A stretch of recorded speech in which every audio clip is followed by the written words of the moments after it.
दोस्तों, आपने टाइटैनिक के बारे में यकीनन सुना ही होगा। ये दुनिया का सबसे मशहूर हादसा था। टाइटैनिक के बारे में ये कहा जाता था कि ये सबसे ज्यादा टेक्नोलॉजी का हामिल है और कभी नहीं डूब सकता, लेकिन बिलाखिर इसे भी समुंदर की नजर होना पड़ा। लेकिन क्या आप जानते हैं कि टाइटैनिक अकेला ऐसा जहाज नहीं था जो इतने बड़े पैमाने पर तबाह हुआ हो, बल्कि इस साने से भी बदतर वाक़यात पेश आ चुके हैं। और इन्हीं के मुतालिक बात करते हुए आज हम आपको ऐसे शिपरेक्स के बारे में बताएंगे जिनसे आप आज तक नावाकिफ थे। इनमें से पहला हादसा 27 अप्रैल 1865 को सुल्ताना स्टीम बोट के साथ पेश आया। सुल्ताना स्टीम बोट, जो कि सेंट लुइस और न्यू ऑरलीन्स के दरमियान मुसाफिरों और कार्गो की आमदोरफ्त के लिए इस्तेमाल होती थी। ये एक काफ़ी बड़ी बोट थी जो कि 3 स्टोरीज होने के साथ साथ 260 फीट लंबी और 70 फीट चौड़ी थी। यानी अगर 2 बास्केटबॉल कोर्ट्स को एक साथ मिलाया जाए तो तकरीबन इतना इस शिप का साइज था, और इस पर 300 से 350 अफराद आसानी से सफ़र कर सकते थे। लेकिन बदकिस्मती से इस हादसे वाले दिन इस शिप पर लगभग 2000 के करीब लोग सवार थे।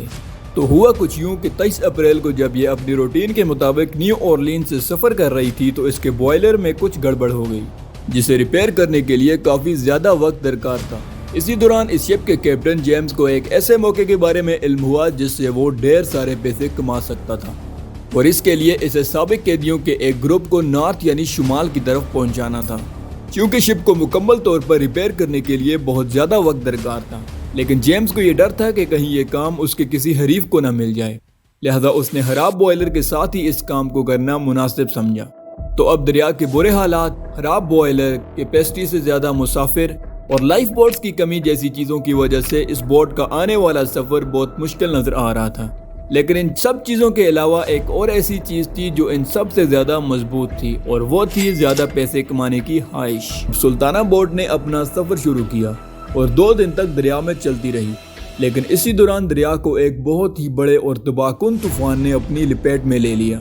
किनारों पर मौजूद दरख्तों समेत हर चीज़ पानी में बहती जा रही थी, जिसकी वजह से इस जहाज़ को सैलाब की अपोजिट डायरेक्शन पर चलना पड़ा, और इसके पहले से खराबशुदा बॉयलर पर काफ़ी ज़्यादा दबाव आ गया।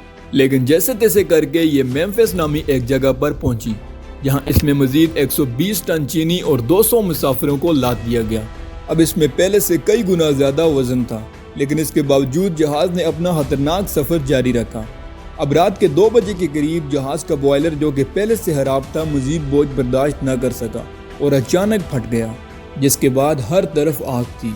जिसके बाद जहाज़ पर मौजूद हर किसी ने अपनी जान बचानी चाहिए, लेकिन चंद ही लोग ऐसे थे जो इसमें कामयाब हुए, क्योंकि इनके एक तरफ तो आग थी और दूसरी तरफ ठंडा पानी। इस हादसे को यूएस की तारीख का सबसे अलमनाक बहरी हादसा माना जाता है। अब सवाल यह है कि आखिर क्यों बहुत कम लोग ही इस हादसे के बारे में जानते हैं। तो इसकी एक वजह यह भी है कि यह हादसा एक हाई प्रोफाइल वाक़े के दौरान पेश आया। इस वाक़े के ठीक 2 दिन पहले यूएस के प्रेसिडेंट अब्राहम लिंकन को कत्ल किया जा चुका था, और लोग अभी इस खबर से ही बाहर नहीं आए थे। लिहाजा किसी ने सुल्ताना बोट पर इतनी तवज्जो नहीं दी।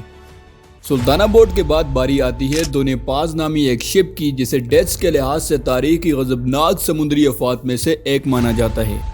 डोनिया पाज एक मशहूर शिप थी जो फिलिपाइन और दीगर साउथ एशियन कंट्रीज़ के दरमियान मुसाफिरों की आमदोरफ्त के लिए इस्तेमाल होती थी। ये जहाज़ अपने कम किरायों की वजह से जाना जाता था और अक्सर इसमें लोगों का हजूम होता था। 20 दिसंबर 1987 को डोनिया पाज शिप मनीला की तरफ अपने एक सफ़र पर निकला।